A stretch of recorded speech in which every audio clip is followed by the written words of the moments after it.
ఐదేళ్లలో జగన్మోహన్ రెడ్డి పోలవరం ప్రాజెక్టును ధ్వంసం చేశారని జలవనరుల శాఖ మంత్రి నిమ్మల రామానాయుడు ఆరోపించారు.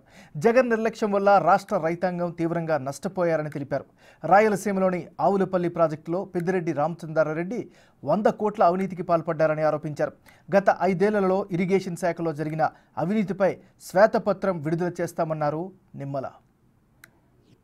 పోలవరం అంటే ఆంధ్రప్రదేశ్ రాష్ట్రాన్ని భవిష్యత్తులో కరువు రహిత రాష్ట్రంగా మార్చేటువంటి ప్రాజెక్టు. ఆంధ్రప్రదేశ్ రాష్ట్రానికి ఒక వరం పోలవరం, ఒక జీవనాడి పోలవరం. అటువంటి పోలవరాన్ని ఆ రోజు చంద్రబాబు నాయుడు గారు 2014లో అధికారంలోకి వచ్చిన తర్వాత 2019కి 5 సంవత్సరాలు ప్రతి సోమవారం పోలవరంగా మార్చుకుని 72% ఆ రోజు చంద్రబాబు నాయుడు గారు పోలవరాన్ని పూర్తి చేస్తే ఈ జగన్మోహన్ రెడ్డి అధికారంలోకి వచ్చిన ఈ 5 సంవత్సరాల్లో అతను చేసింది 2%, నష్టం చేసింది 100%. మొత్తం పోలవరం ప్రాజెక్టుని విధ్వంసం చేసేసినటువంటి పరిస్థితి జగన్మోహన్ రెడ్డి పాలన 5 సంవత్సరాల్లో మనందరం చూసాం. అదేదో తెలుగుదేశం పార్టీగా నేను చెప్పట్లా, పోలవరం ప్రాజెక్టుని విధ్వంసం చేశారని నేను చెప్పట్లా. సాక్షాత్తు ఎవరైతే నీతి ఆయోగ్ ఇచ్చినటువంటి కమిటీ ఎవరైతే ఐఐటి హైదరాబాద్ ఎవరైతే ఉన్నారో ఆ ఐఐటి హైదరాబాద్ వాళ్ళు చెప్పారు.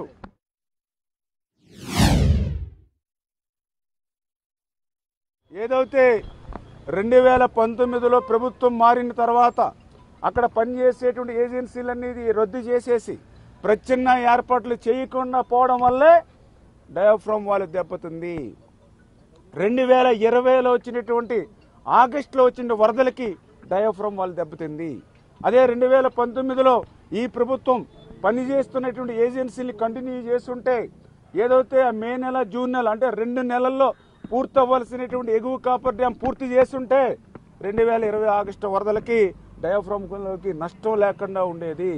అంచేత ఈ యొక్క జగన్మోహన్ రెడ్డి ప్రభుత్వం ఏదైతే ఏజెన్సీలు రద్దు చేసి ప్రత్యామ్నాయ ఏర్పాట్లు లేకుండా ఒక సీజన్లో పూర్తి అవ్వాల్సిన ప్రాజెక్ట్ని మళ్ళీ 2-3 సీజన్లకు ఏదైతే తీసుకెళ్లిపోయిందో ఆ తప్పిదం వల్లే ఇవాళ డయాఫ్రామ్ వాళ్ళు దెబ్బతింది అని సాక్షాత్తు ఐఐటి హైదరాబాద్ నిపుణులు నీతి ఆయోగ్ కమిటీకి రిపోర్ట్ ఇవ్వడమే కాదు, ఇటువంటి తప్పిదాలు ఇటువంటి భారీ ప్రాజెక్టులో భవిష్యత్తులో చేయొద్దు అని కూడా చెప్పారనంటే జగన్మోహన్ రెడ్డి ఈ యొక్క ఆంధ్రప్రదేశ్ రాష్ట్ర రైతాంగానికి ఎంత ద్రోహం చేశాడో ఆ పోలవరం విధ్వంసం ద్వారానే మనందరికీ కూడా తెలుస్తున్నటువంటి పరిస్థితి.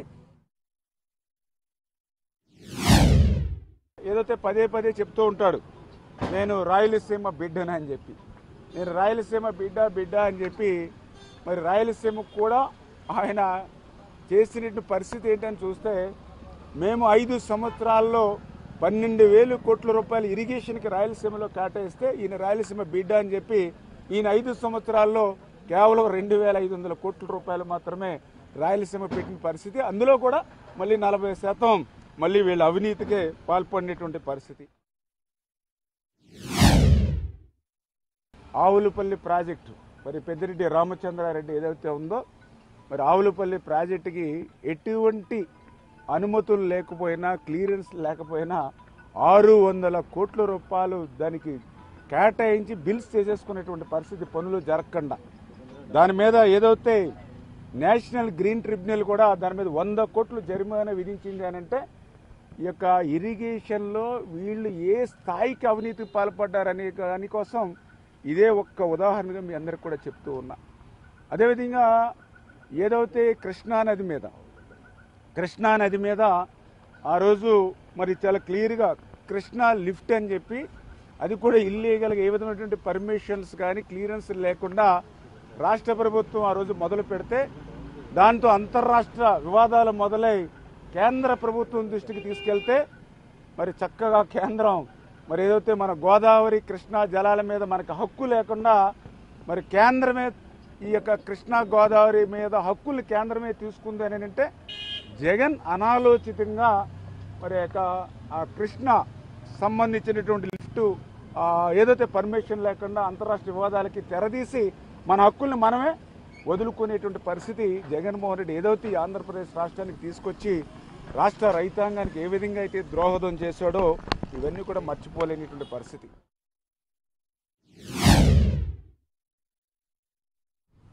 ఉత్తరాంధ్ర సుజల స్రవంతి అని చెప్పి మరి 5 సంవత్సరాల జగన్మోహన్ రెడ్డి పాలనలో అక్కడ కూడా ఒక్క రూపాయి ఖర్చు పెట్టినటువంటి పరిస్థితి. అందులో కూడా ప్రత్యేకించి మా డెల్టాలో కూడా మరి క్రాప్ హాలిడేలు తీసుకునేటువంటి పరిస్థితి మా డెల్టా ప్రాంతంలో తీసుకొచ్చాడని అంటే అటు రాయలసీమకి మొండి చేయి చూపించాడు, అటు ఉత్తరాంధ్రకి మొండి చేయి చూపించాడు, ఇటు పోలవరంని విధ్వంసం చేశాడు. డెల్టా లాంటి ప్రాంతాల్లో కూడా క్రాప్ హాలిడే తీసుకునేటువంటి పరిస్థితి దుస్థితికి ఏదైతే జగన్మోహన్ రెడ్డి తీసుకొచ్చాడో మరి దాని పరివేశనం మనం చూసాం. మీరు మన పక్కనే తెలంగాణ రాష్ట్రం ఉంది. తెలంగాణ రాష్ట్రంలో మరి దగ్గర 1,20,00,000 మెట్రిక్ ధాన్యం టన్నుల ధాన్యాన్ని వాళ్ళు కొనుగోలు చేస్తే ఆంధ్రప్రదేశ్ ఒకప్పుడు ఒక ధాన్యాగారం, అటువంటి ధాన్యాగారం అయినటువంటి అన్నపూర్ణ లాంటి ఆంధ్రప్రదేశ్ రాష్ట్రం తెలంగాణ ప్రొక్యూర్మెంట్ చేసినటువంటి ధాన్యంలో సగం కూడా ఆంధ్రప్రదేశ్ రాష్ట్రం చేయలేకపోయింది అని అంటే అదే మీకు పెద్ద ఉదాహరణ. ఏదైతే ఈ యొక్క జగన్మోహన్ రెడ్డి ఏ రకంగా అయితే ఇరిగేషన్ని నాశనం చేశాడో అదే